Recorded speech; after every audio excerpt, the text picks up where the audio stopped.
지난 2주 동안 점심 식사 후 우리 사구역 식구들의 섬김을 통해 우리가 점심에 맛있는 샌드위치를 먹었습니다.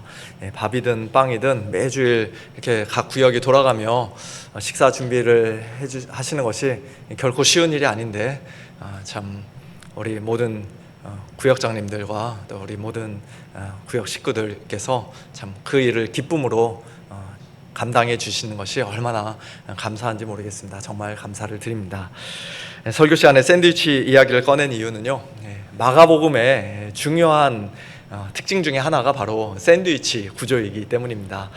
샌드위치 구조에 대해서는 지난번에도 몇 번 말씀드린 적이 있는데요, 어느 한 사건을 가운데 두고 강조하기 위해 그와 연관된 유사한 사건을 앞뒤로 둘로 나눠서 배열하는 그런 것이 바로 샌드위치 구조라고 말씀을 드렸습니다.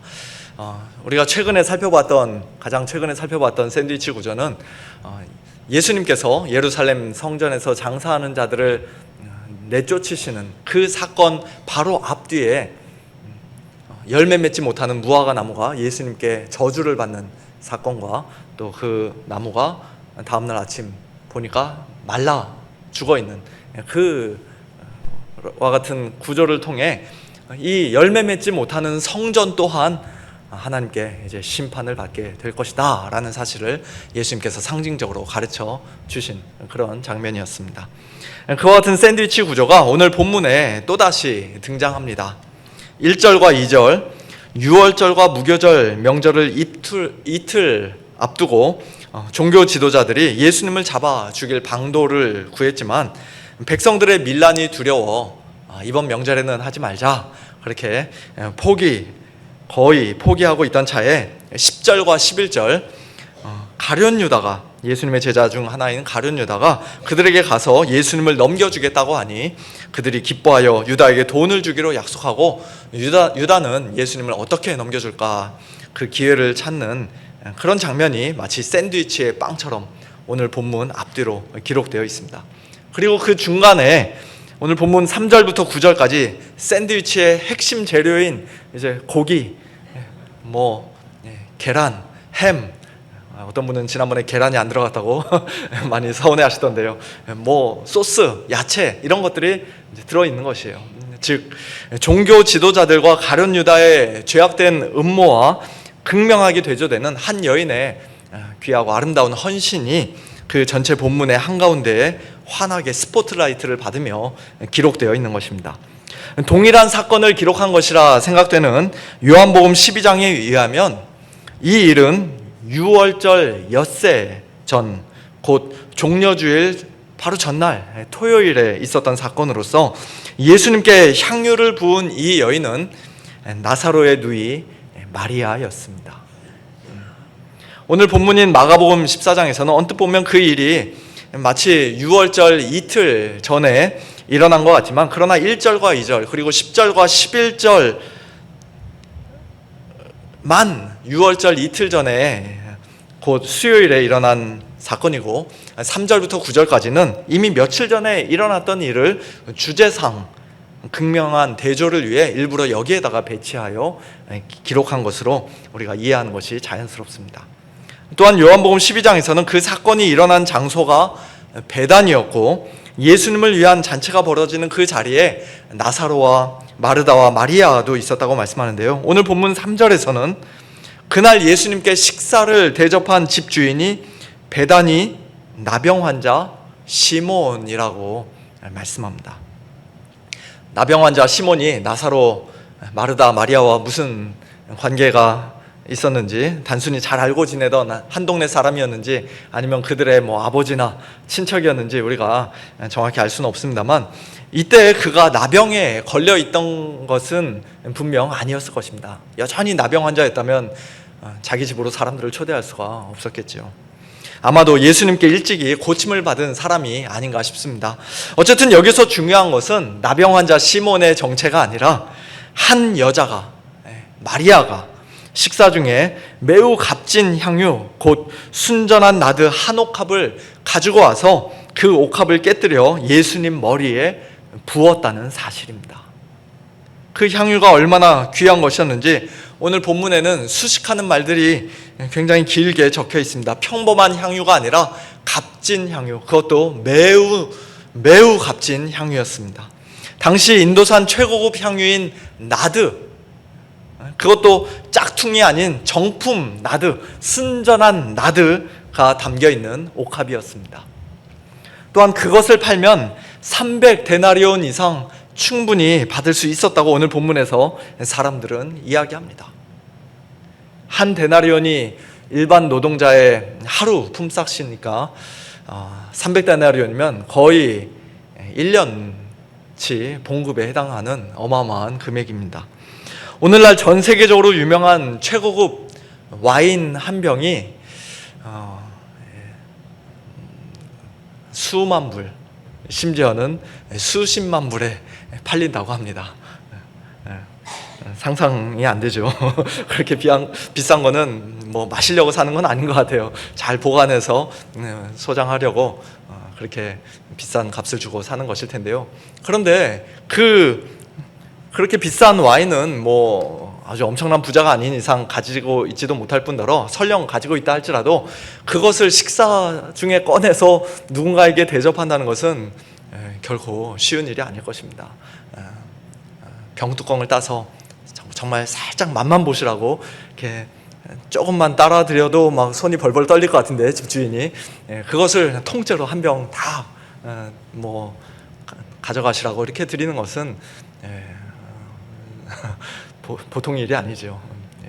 오해하지 마십시오. 저는 술은 안 마십니다. 예. 자, 얼마나 귀한 손님이어야 그렇게 뭐 통째로 한 병을 다 드릴 수 있을까요? 그 비싼 거를 수만 불, 수십만 불짜리를. 오늘 본문에서 참 이 여인이 지금 바로 그와 같은 일을 했다는 것입니다. 매우 값진 그 향유를 예수님께 조금만 발라드려도 충분했을 것 같은데 그 옥합병을 아예 깨뜨려서 다시 보관할 수도 없게 만들어 놓고는 그것을 전부 다 예수님께 쏟아 부었던 것입니다. 방 안에 향기가 진동했을 것입니다. 너무나도 순식간에 일어난 일이라 곁에 있던 사람들이 말릴 새도 없었던 것 같습니다. 그 일을 이미 벌어진 그 일을 보고, 돌이킬 수도 없는 그 일을 보고 4절과 5절 어떤 사람들이 화를 내어 서로 말합니다. 어찌하여 이 향유를 허비하는가? 이 향유를 300데나리온 이상에 팔아 가난한 자들에게 줄 수 있었겠도다. 그러면서 그녀를 책망합니다. 이 여인의 행동을 보고 화를 내며 책망한 이 사람들은 누구입니까? 어떤 사람들이라고 되어 있는데요, 동일한 사건을 기록하고 있는 마태복음 26장에 의하면 그들은 다름 아닌 예수님의 제자들이었습니다. 요한복음 12장에 의하면 그 중에서도 특별히 가룟 유다가 그 말을 했습니다. 종합해 보면 가룟 유다가 가장 먼저 주동자가 되어 그 말을 하자 다른 제자들도 그의 말에 동의하고 동조하면서 같이 화를 내고 마리아를 책망했던 것 같습니다.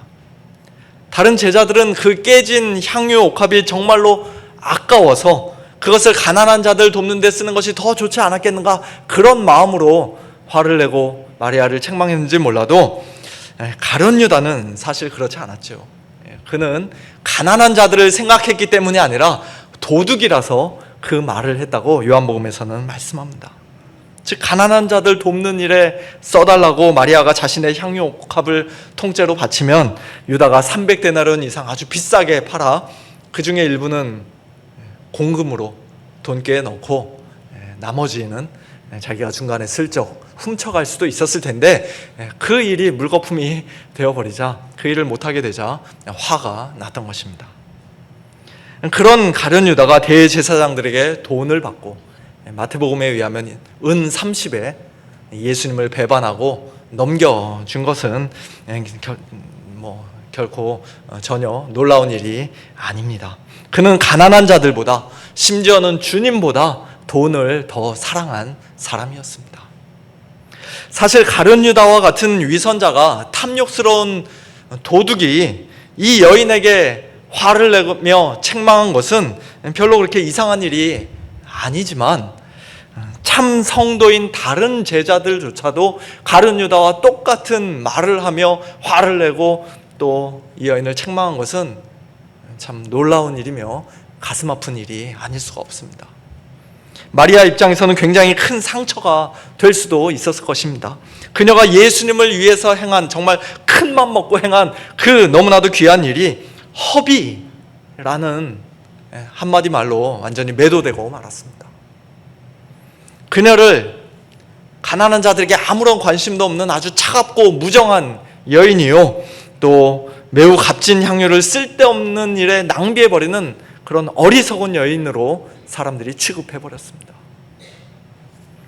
오늘 우리도 예수님을 믿고 신앙생활을 하다 보면, 특별히 교회에서 여러 가지로 봉사하고 헌신하고 섬기다 보면 이처럼 사람들에게 오해를 받고 억울한 말을 들을 때가 얼마든지 있을 수 있습니다. 뭐 그렇게 유별나게 신앙생활을 하냐, 당신 혼자만 예수 믿냐, 뭐가 그렇게 잘났다고 이리저리 나대냐, 좀 적당히 해라, 이런 말들 혹시 들어보신 적 있으십니까?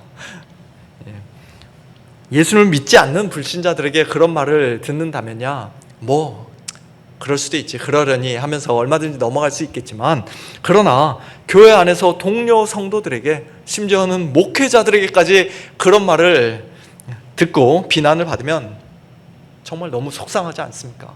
낙심이 되고, 참 너무나도 속상한 일일 것입니다. 나는 정말로 예수님을 사랑해서 다른 성도들 잘 섬기고 싶어서, 조금이라도 더 잘 섬기고 싶어서 선한 의도와 믿음을 가지고 또 귀한 시간과 물질까지 들여가며 있는 힘껏 최선을 다해 섬겼는데, 사람들이 그것을 알아주고 칭찬하기는커녕 오히려 손가락질하고 비난하고 책망한다면 당연히 상처를 받습니다.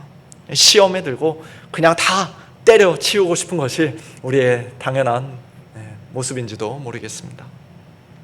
그러나 비록 다른 사람들은 그렇게 우리의 진심을 때로 이해하지 못하고 알아주지 못하고 억울하게 오해하고 심지어는 화를 내고 분개하며 우리를 책망하고 비난한다 할지라도 예수님은 절대로 그런 분이 아니시라는 사실이 오늘 우리에게 얼마나 큰 위로가 되는지 모르겠습니다. 오늘 본문 6절을 보니까 예수님께서는 이 여인을 변호하시며 그 사람들에게 이렇게 말씀하십니다. 가만두라. 너희가 어찌하여 그를 괴롭게 하느냐. 그가 내게 좋은 일을 하였느니라. 값비싼 향유를 부은 이 여인의 행동을 보고 사람들은 허비라고 말했지만, 예수님은 그것이 좋은 일이라고, 특별히 예수님께 좋은 일을 한 것이라고 칭찬해 주셨습니다. 그리고 9절에서는 내가 진실로 너희에게 이르노니 온 천하에 어디서든지 복음이 전파되는 곳에는 이 여자가 행한 일도 말하여 그를 기억하리라는 놀라운 약속까지 해주셨습니다. 그 약속의 말씀대로 무려 2000년이 지난 오늘 저와 여러분의 귀에까지 이 여인의 아름다운 행동이 복음과 함께 전해진 거 아닙니까? 이처럼 예수님께서 친히 인정해 주시고 칭찬해 주시고 기뻐해 주시고, 더 나아가 우리가 주님께 드린 그것과는 비교조차 할 수 없는 더 귀한 것으로, 가장 귀한 것으로 갚아주시겠다, 그렇게 약속해 주시면 사실 그것으로 우리는 충분한 것입니다. 우리는 사람들의 칭찬과 인정에 뭐 죽어라 그렇게 목맬 이유가 없습니다. 다른 사람들의 이러쿵저러쿵 쉽게 내뱉는 말에 상처받거나 시험에 들 필요도 없습니다.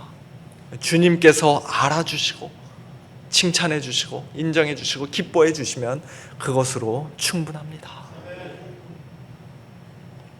그렇다면 이 여인이 향유 옥합을 깨뜨려 예수님 머리에 부은 이 일이 도대체 왜, 어떤 면에서 허비가 아니라 좋은 일입니까?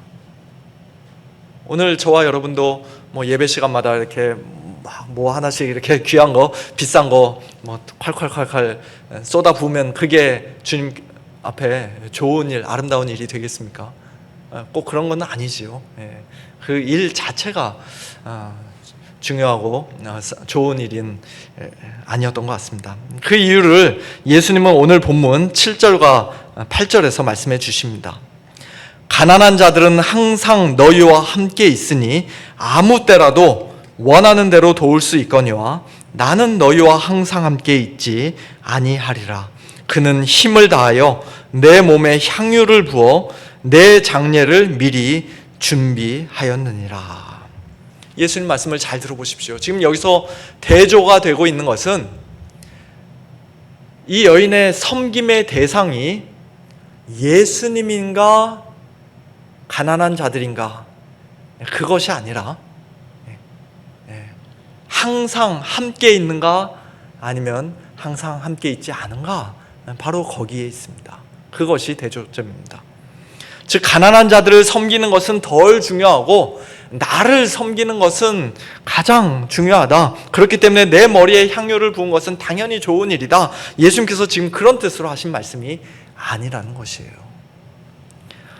마태복음 25장에서 예수님은 너희가 여기 내 형제 중에 지극히 작은 자 하나에게 한 것이 곧 내게 한 것이다. 반대로 이 지극히 작은 자 하나에게 하지 않은 것이 곧 내게 하지 않은 것이다 라고 말씀하시며 예수님의 제자들을, 또 가난하고 연약한 성도들을 예수님 자신과 동일시하셨습니다. 구약성경 신명기와 잠언 등에도 땅에는 언제든지 가난한 자가 그치지 아니하겠으므로 너는 반드시 내 땅 안에 내 형제 중 곤란한 자와 궁핍한 자에게 내 손을 펼지니라는 하나님의 명령과, 또 가난한 자를 불쌍히 여기는 것은 여호와께 구워드리는 것이니 그의 선행을 그에게 갚아주시리라는 약속의 말씀들이 기록되어 있습니다. 하나님께서는 우리가 주변의 가난한 자들을, 특별히 가난하고 궁핍한 성도들을 불쌍히 여기고 긍휼히 여기며 마치 주님께 하듯 그들을 섬기고 돕는 것을 분명 기뻐하십니다. 아멘이죠. 기뻐하십니다. 그 일을 주님께 직접 한 것으로 여겨주시고 마지막 날 하늘의 상급으로 갚아주실 것입니다. 그러므로 가난한 자들을 돕는 것은 분명히 좋은 일입니다. 우리가 마땅히 해야 할 일입니다. 우리는 예수님께서 말씀하신 것처럼 아무 때라도 원하는 대로 그들을 도울 수 있을 뿐만 아니라 또한 도와야 마땅합니다. 왜냐하면 가난한 자들은 이 세상이 존재하는 한 우리와 항상 함께 있을 것이기 때문입니다. 우리 주변에 가난한 자가 없어서 나는 도울 기회가 없었습니다, 그럴 일은 없습니다. 항상 있습니다. 하지만 예수님은 그렇지 않으시다는 것이에요. 나는 너희와 항상 함께 있지 아니하리라고 예수님께서 말씀하십니다. 이제 곧 그들 곁을 떠나신다는 것입니다. 십자가에 못 박혀 죽으시고 부활 승천하실 것이라는 말씀입니다. 평소 예수님의 발치에 앉아 주님 말씀을 귀 기울여 잘 듣고 마음에 깊이 새겼던 마리아는 당시 제자들도 제대로 이해하지 못했던 그 사실을 잘 알고 있었던 것 같습니다. 물론 그녀가 십자가의 그 죽음의 깊은 의미를 온전히 다 이해하지는 못했을 것이라 생각이 됩니다만, 그러나 적어도 지금 이때가 아니면 예수님의 장례를 미리 준비할 수 있는 기회가 또다시 오지 않을 것이라는 사실을 알고 있었기에 그녀는 힘을 다하여 예수님 머리에, 예수님의 몸에 향유를 부었던 것입니다. 오늘 우리의 삶에도 항상 할 수 있는 일들과 지금만 할 수 있는 일들이 서로 섞여 있습니다.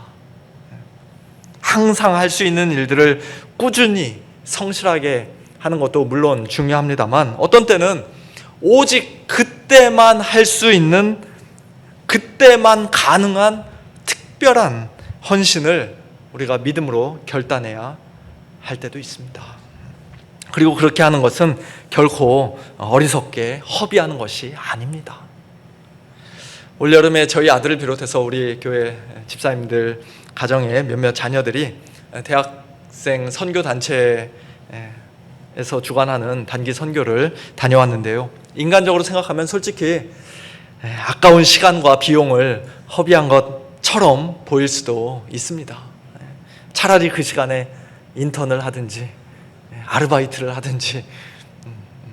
저희 아들 같은 경우는 이번에 이제 졸업을 했는데 일자리를 알아보든지 취직을 하든지, 아니면 신학교를 놓고 기도하는 중에 있으니까 신학교를 가려면 차라리 올 여름부터 그냥 빨리 시작을 하든지, 뭐 이렇게 장래를 위해서, 앞날을 위해서 뭔가 준비를 해야지 지금이 단기 선교 갈 때인가.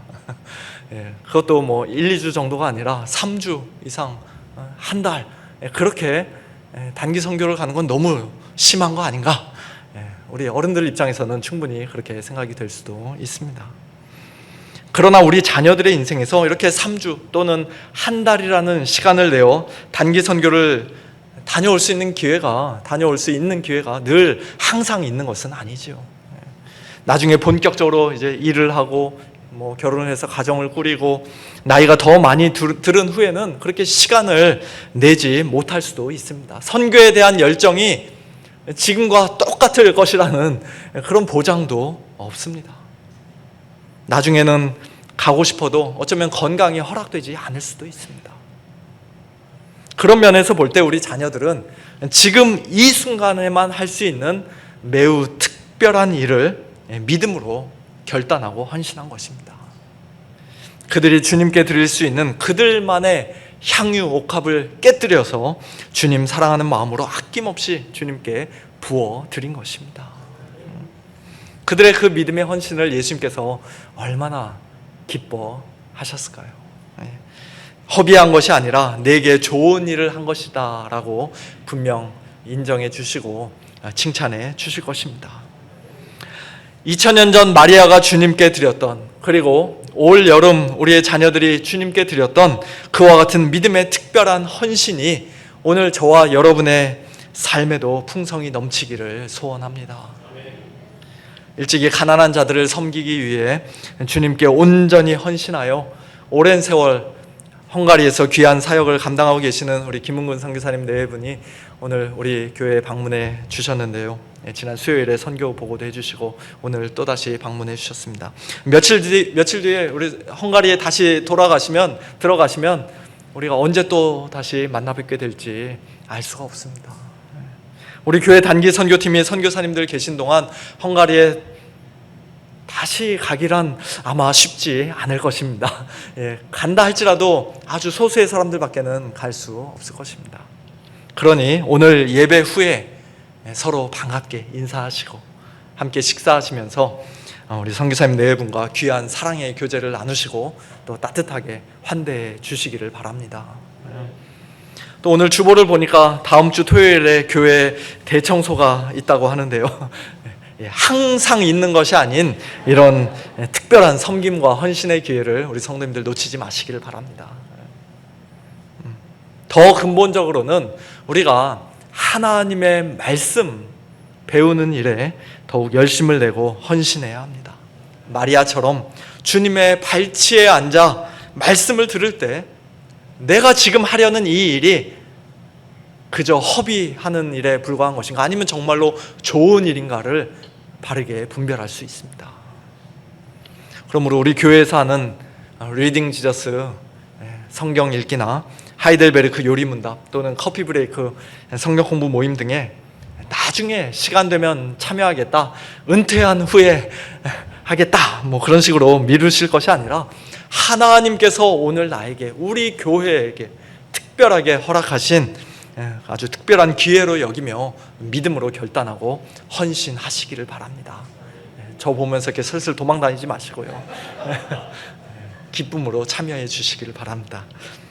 아무리 배워도 뭐 뒤돌아서면 금세 잊어버리니 아무 소용없는 허비 아닌가, 괜히 시간 낭비, 에너지 낭비하는 거 아닌가, 그렇게 생각하지 마시고 주님께서 기뻐하시는 일, 주님께서 좋은 일이라고 분명히 칭찬해 주시는 그 일에 더욱더 헌신하시기를 바랍니다.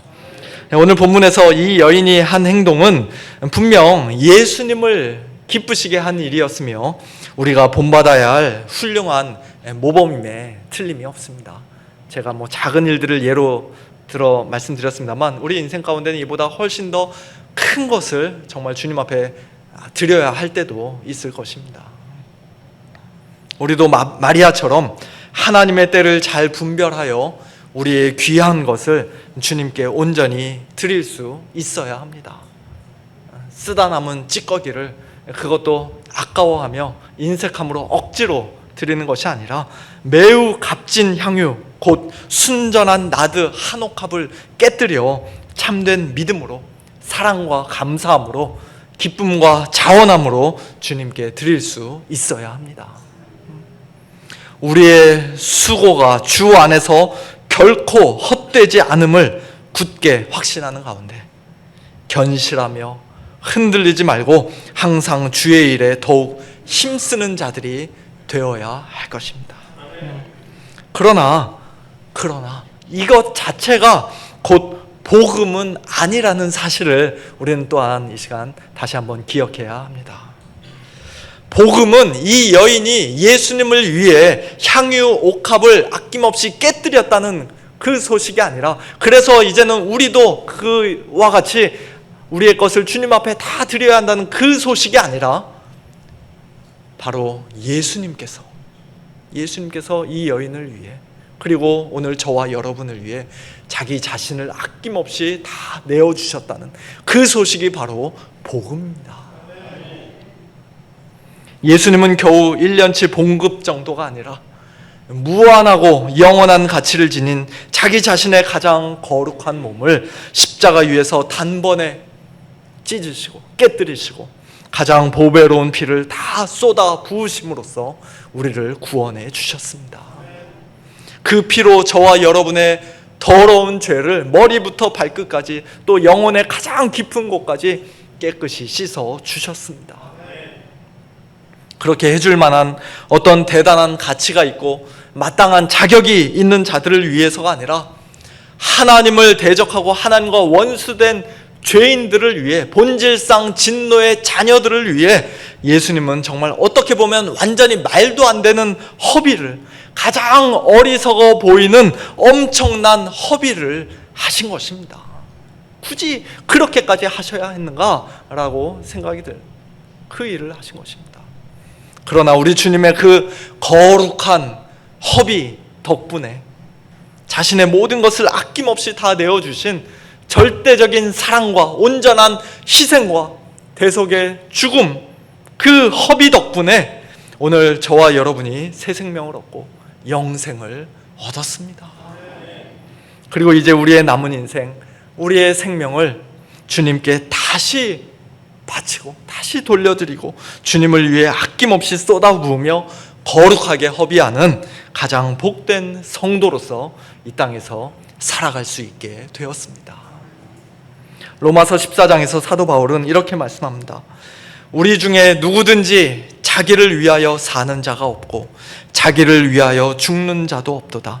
우리가 살아도 주를 위하여 살고 죽어도 주를 위하여 죽나니 그러므로 사나 죽으나 우리가 주의 것이로다.